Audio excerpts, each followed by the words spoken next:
I'm turning 50 really soon, and one thing as a new empty nester, and I still feel like I'm a newer empty nester. I've been an empty nester for a year, but then my son came back over the summer a little bit, and I dropped him off again yesterday. And I feel like one thing that we don't talk about as empty nesters, you're 50, 60, 70 years old, and you feel like you don't have a purpose anymore. What do you then do? Or better yet, what do you do when your children no longer need you like they needed you for many years? What does your new life look like? And I want to talk about that because it's like, how do you find your purpose again when your children are all grown up and maybe the last 25, in my case, almost 30 years of being whether it was a wife and a mother or many years just a mother, which was a full-time job. I don't even want to say just a mother because when you're doing the job of two, it's definitely not just a mother. How do you find your purpose in life again? How do you start over? So, backstory, I am a dating and relationship coach. And I do help mature adults meaning my age and up, or even 35, 40-year-olds.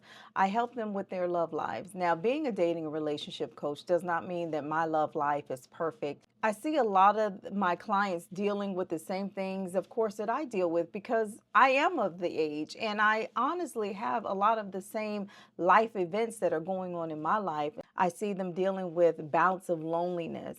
Believe it or not, there are a lot of married people who are very lonely in their relationships. And I want to talk about that as well in this video. Being lost, like feeling lost, like who are you now? Like legit, who are you now? Especially if you weren't evolving over the last 20, 30 years. Now you have no choice but to evolve. And so who are you? And the third thing I see very common that people my age, including myself, we have to deal with feeling frustrated.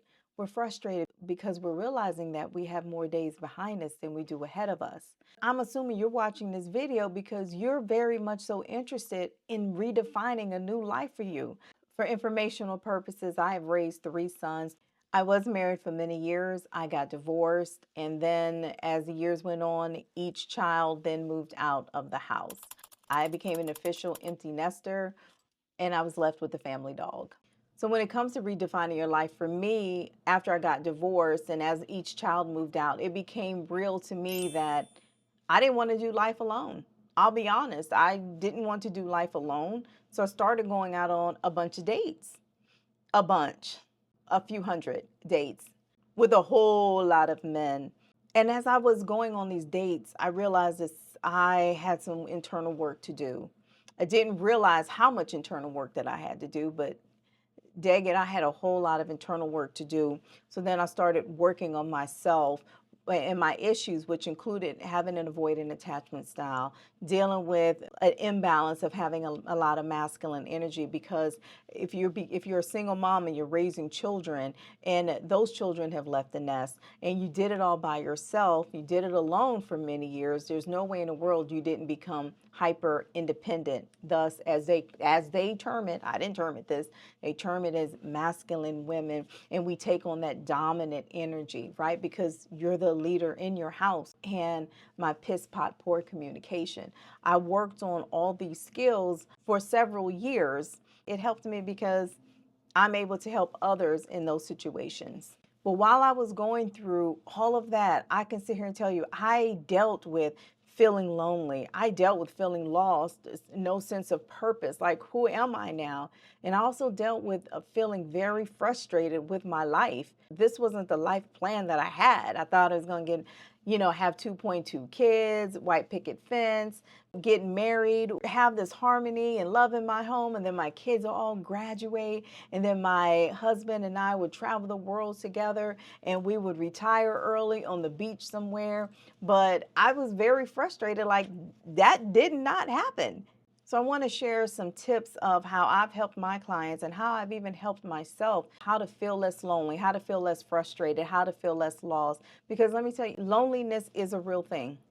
It is a real thing. I see it consistently in my clients, whether it's the single woman or even some of my male clients, my mature male clients who honestly deal with loneliness more than my female clients, believe it or not, because they feel like they're not as needed anymore.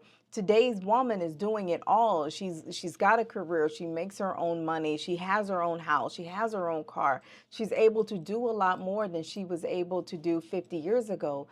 Or even the married couple when they become empty nesters, because I also see this a lot when their children move out, they're now looking at each other trying to figure out, well, who are you?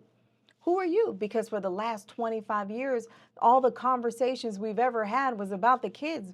We stopped pouring into each other a long time ago. I always recommend my clients, and I did this myself. I joined meetup groups. I wrote down some of the interests that I had. I used to sit down and really try to figure out what are some of the things that I wanted to learn, some things that I wanted to do, some activities I wanted to partake in. I love travel photography. I love taking pictures, and I'm pretty darn good at it. But I wanted to learn more about photography. I bought a DSLR, I never had one, and I went to learn how to use it. And why not learn how to use something new or do something new amongst people who have shared interests just like me? I started hiking. I mean, I ain't talking about hiking no big mountain. I'm talking about trail walking, okay? The longest trail walk I did in the meetup group was 8 miles. I have a girlfriend, she was doing the 13-mile treks, and I was like, girl, you go. I'm not doing no 13 miles, okay? No, absolutely not. But I did a few 8, 9 mile walks, trail walking through the woods. And, that's something I would not have done by myself because, one, I'd have been scared that I'd have got lost in the woods. So I damn sure didn't go trail walking by myself. I found a lot of people older my age, and I met a lot of people on these walks. You have to find a new sense of community. Your community may have been your kids. Your community may have been your spouse, and maybe you're divorced now. Maybe you're single. And the best way for me to tell anybody to find a community, y'all, join the Meetup app. Another thing you can do is volunteer. I became a volunteer. I've been a CASA. I don't know if anybody has heard of a CASA. It's a court-appointed special advocate. We work with abused and neglected children. So I was a CASA in 2 different states. And I will tell you, it's not a program for the weak. It is not. You are not a mentor to these abused and neglected children. All I could say is these children need us. And if you have time on your hands and you want to give back and feel more of a sense of purpose in your life, y'all choose a volunteer activity that will bring that to you. I did feel like CASA gave me a purpose because I was advocating for the child. I'm not going to recommend it for any and everybody. My recommendation is, though, to find an activity, a volunteer activity that aligns with your purpose. I've even volunteered at the SPCA. I am a dog lover. I love animals. It was actually my major in college.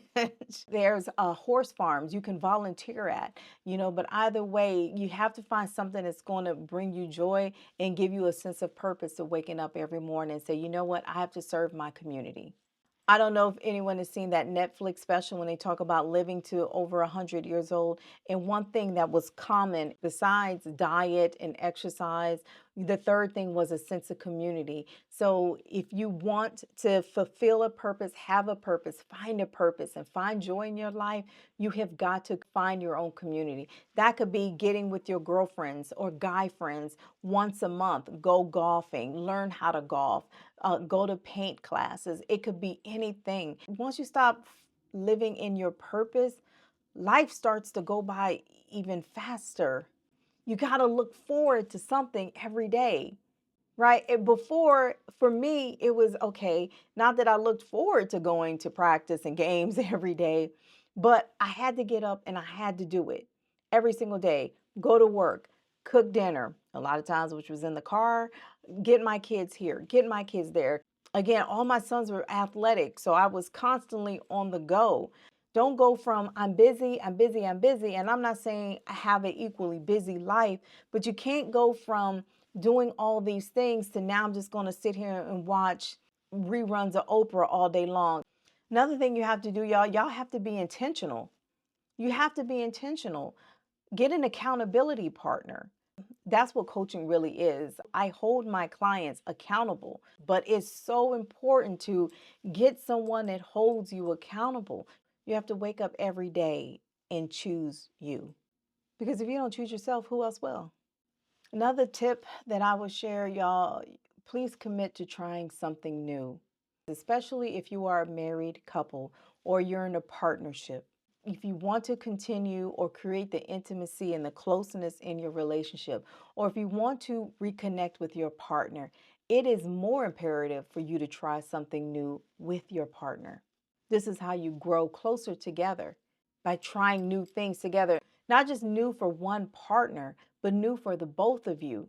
You have to focus on reconnecting.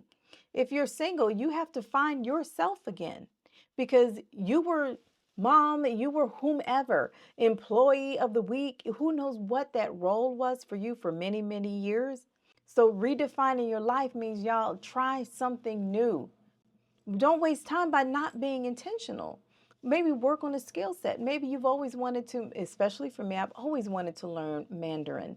I've taken a couple of classes over the years and I haven't been successful in learning how to be fluent in Mandarin. The one thing that comes out of trying something new, y'all, is reconnecting with life, reconnecting with yourself, reconnecting with your partner, reconnecting with your friends. This came up on my mind because I literally was just talking about this with one of my clients last week, about that dreaded sense of loneliness. And then I thought about that yesterday as I dropped my youngest son off, and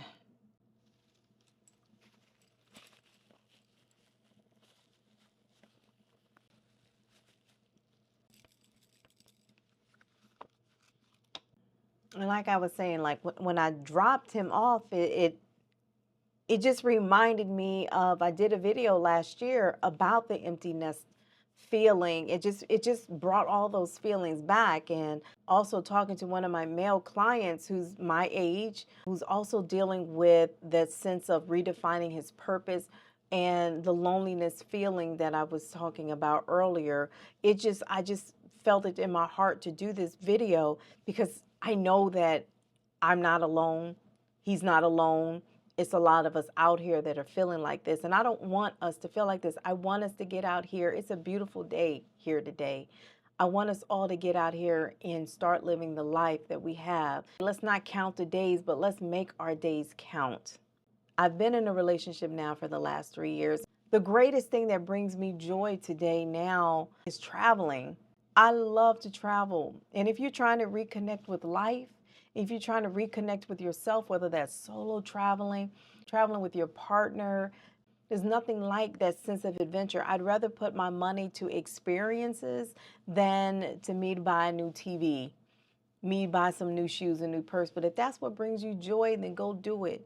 My dad has always said, travel while you're young. If you're able to still physically move, get up and move your body. Get up out here and move, because there's people in your situation that would love to be able to physically move, run, jump, hop, and skip. And if you're still able to do that, don't waste another day not doing it.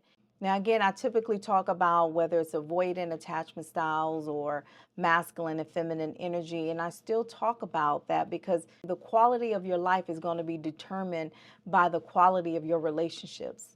So that's why I focus on having healthy relationships. But it's not just relationships with a partner, but I focus on having the best relationship with yourself. So I hope this video was helpful. Until next week, y'all, take care of yourselves.